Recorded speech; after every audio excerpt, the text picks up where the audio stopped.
Hey everyone, I'm Henry, he's Ian, and we're BOSH. And in this video, we're making this incredible Probiotic Coco Crunch Tart. It's a deliciously gut-friendly dessert that is easy on the eye and doesn't compromise on taste. Let's get cracking.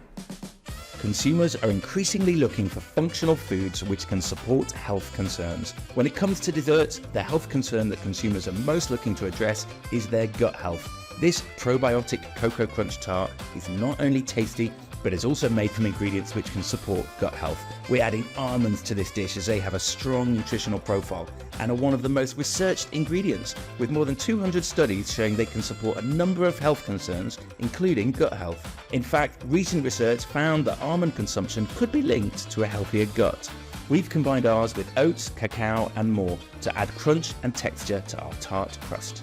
On to the creamy filling. We're blending bananas with plant-based yogurt and almond butter. Almond butter has a neutral flavour which amplifies other ingredients and helps make this filling silky smooth and utterly irresistible.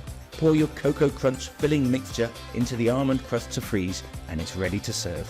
We've topped it with flaked almonds for an added crunch. Packed with fibre and protein, our Probiotic Coco Crunch Tart is a great dessert option for consumers looking to support their gut health.